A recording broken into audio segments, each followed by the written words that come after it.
Nesta série de reportagens da TV Mulheres Jornalistas, iremos abordar, neste primeiro episódio, sobre o trabalho do policial civil no Brasil.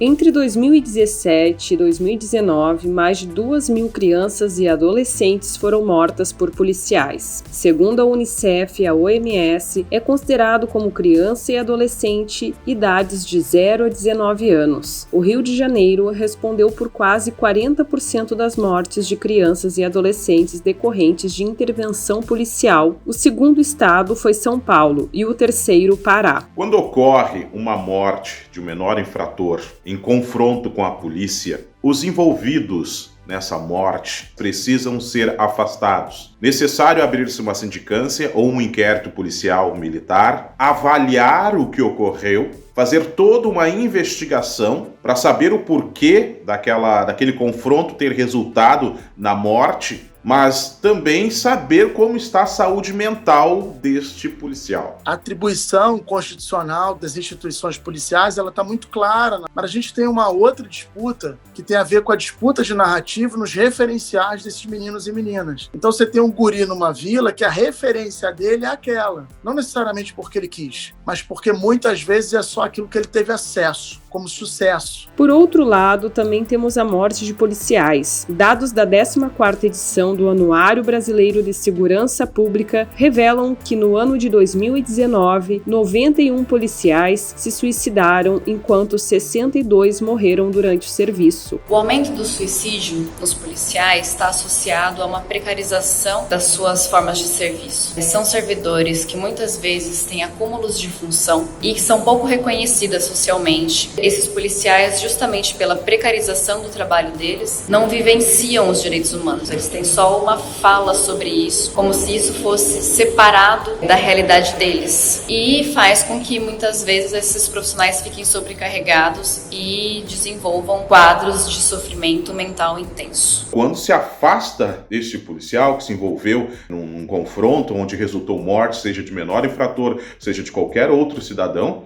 ele precisa ser afastado também para o próprio resguardo da sua própria vida, por conta da sua saúde mental. Em entrevista à reportagem O Peso da Farda do Observatório do Terceiro Setor, a pesquisadora e coordenadora do Instituto de Pesquisa de Prevenção e Estudos em Suicídio, Deise Miranda, disse, abre aspas, a instituição não abre espaço para o tema, não há um acolhimento, e sim uma busca para endurecer o policial. Não se considera a condição humana da pessoa que veste a farda diariamente, fecha aspas. Além de serem vítimas, os policiais também acabam sendo responsáveis pela violência. Nós somos muito bem treinados, a gente pensa pra caramba uma série de efeitos que podem acontecer, mas aquilo ali é a vida real. No Rio, a gente tem armas de guerra. Nesse cenário, não tem como não adoecer. Você exigir que uma pessoa tome aquela decisão fora de um ambiente de guerra em que ela não possa cometer um erro.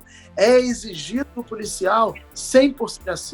É preciso que a gente tenha empatia, sabe? Que a gente tenha entendimento da atividade do outro e que ao invés de eu querer vender uma headline, precisar entender quais são as consequências dessa headline, precisar entender qual é a consequência da minha acusação no meu processo acusatório, precisar entender que a nossa sociedade ela está polarizada e que a gente está atrás de culpados, quando na verdade os inocentes são muito poucos. Se por um lado temos a polícia, por outro temos uma pesquisa do Conselho Nacional de Justiça, onde concluiu-se que há, no Brasil, cerca de mais de 22.000 jovens privados de liberdade, internados em um dos 461 estabelecimentos socioeducativos existentes no país, acusados de terem praticado algum ato infracional.